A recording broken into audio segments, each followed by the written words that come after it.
بسم الله الرحمن الرحيم. فوز الاهلي، فوز كبير جدا جدا على شباب بلوزداد 6-1.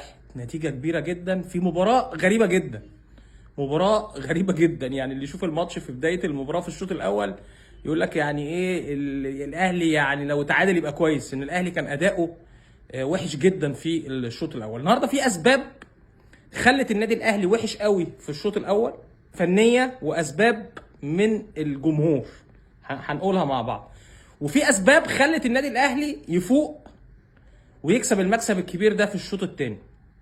اول حاجه قبل ما اتكلم في الفنيات والكوره، جمهور الاهلي النهارده كان قاسي شويه على اللعيبه. قبل المباراه كان في هتافات كتيره ضد اللعيبه، ودي ضغطت اللعيبه وخلتهم مستغربين، وخلت كمان اداء الاهلي في الشوط الاول وحش. وانا عايز اقول لكم حاجه برضو، انا مع الجمهور في ان هم يقرصوا بعض اللعيبه او يهتفوا ضد بعض اللعيبه، لكن اللعيبه التانيه لا. يعني في لعيبه بتتدلع كلنا عارفينهم، فلما الجمهور بيهاجمهم او بيهتف ضدهم، اللعيبه دي بتشد حيلها وبتركز وبتبطل الدلع والتهريج. وفي لعيبه لا، الجمهور المفروض ما يهاجمهاش، زي مثلا محمد الشناوي حارس المرمى. محمد الشناوي يعني كسب بطولات كتير جدا مع الاهلي، كابتن الفرقه، راجل جدا في الملعب، ما بيعملش مشاكل، يعني من الناس المميزه. فيمكن جمهور الاهلي شويه ما بيستحملش الخساره، لما بيحصل خساره بيقلب على الكل. لكن في لعيبه اللي انت ممكن تهاجمهم عشان تقومهم، وهم فعلا لعيبه بتتدلع، وفي لعيبه لا، في لعيبه رجاله. المهم المباراه بدات، طبعا كان قبل المباراه في هتافات ضد لعيبه الاهلي. فالاهلي الشوط الاول كان وحش جدا بسبب الجمهور خلى اللعيبه قبل المباراه يعني متلخبطين بسبب الهدافات اثناء التسخين والكلام ده. وسبب فني ان كولر النهارده برضه عمل حاجه غريبه جدا، لعب بثلاثه في نص الملعب، اكرم توفيق ومروان عطيه وعمرو السوليه، يعني من غير ما يحط مثلا امام عاشور او قفشه. فالثلاثه اللي في نص الملعب ما كانش الكره بتطلع منهم في الناحيه الهجوميه بشكل كويس، ما فيش بلاي ميكر في النادي الاهلي في الشوط الاول. شوط طبعا سيء جدا. الشوط الاول مفيش حاجه اقولها على الاهلي ما بصاش بسطين ثلاثه على بعض في الشوط الاول. كان اداء وحش جدا، اللعيبه كلها تايهه في الملعب، الكوره ما فيش هجمات للنادي الاهلي. الهدف بتاع وسام ابو علي فرق في نهايه الشوط الاول بصراحه. يعني وسام ابو علي، عايز بقى اتكلم على وسام بشكل خاص.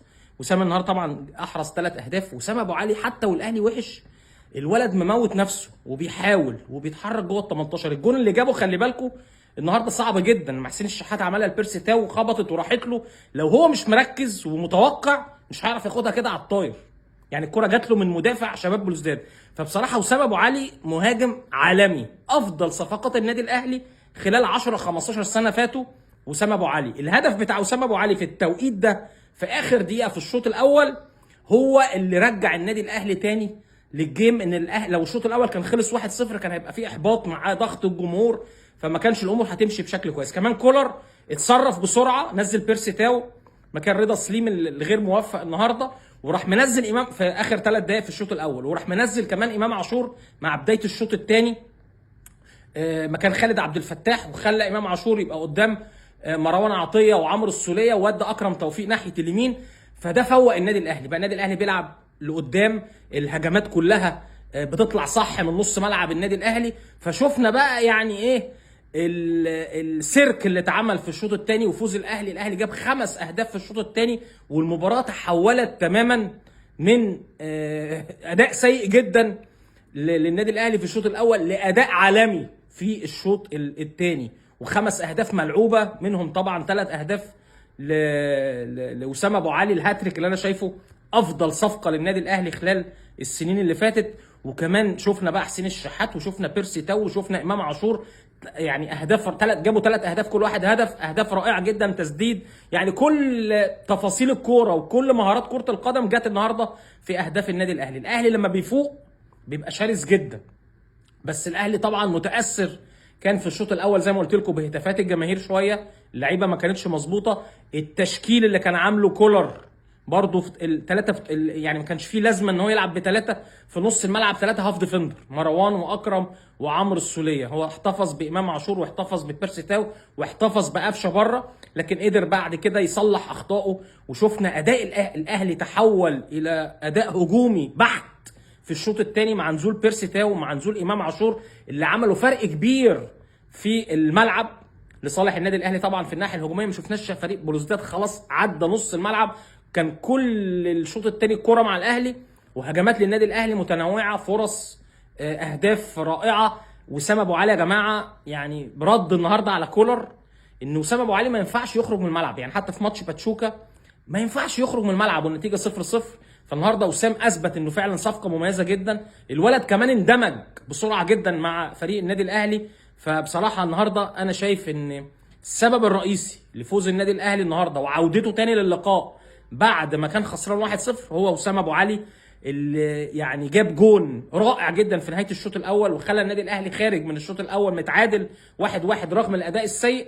وكمان الهدف اللي احرزه من الكره الثابته الفاول، وسام ابو علي متميز جدا في الكور الثابته الفاولات، حط جون جميل جدا في بدايه الشوط الثاني خلى النادي الاهلي يركب الجيم.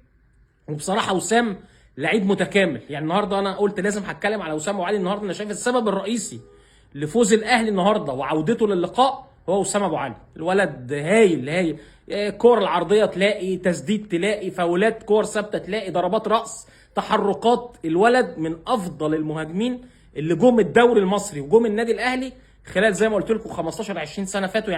يعني افتكر فلافيو وقبليه فيليكس ووسام ابو علي، يمكن وسام ابو علي كمان هو الافضل من خلال بدايته القويه. وسام ابو علي لسه منضم للنادي الاهلي ما بقالوش سنه، فما شاء الله عمل جيم كويس والاهلي كده استريح في بطوله افريقيا. لكن طبعا في موقف حصل بعد المباراه، لعيبه الاهلي ما رضتش تروح تحيي الجماهير وخرجت من الملعب بدون ما تحيي الجماهير، راحت الجماهير شاتمه لعيبه الاهلي. انا عايز بس الجمهور يعني برضو يبقى الجمهور دايما هو اللي بيقاوم اللعيبه. فزي ما قلت لكم في بدايه الكلامي ان الجمهور ممكن يهاجم بعض اللعيبه اللي هم بيتدلعوا، لكن ما ينفعش يبقى الهجوم على اللعيبه كلها. في لعيبه رجاله وفي لعيبه مميزه وفي لعيبه بتتدلع.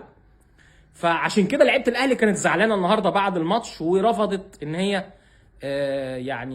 تروح للجمهور وتحتفل معاهم بالفوز النهارده. خلي بالكم جمهور الاهلي ما بيستحملش اي خساره، بيبقى شرس جدا. يعني شوفوا الاهلي عامل بطولات قد ايه الفتره اللي فاتت لما خسر من باتشوكا. وخلي بالكم الاهلي لما خسر من باتشوكا كان اداؤه كويس جدا في الملعب، يعني اداؤه كويس جدا في الملعب.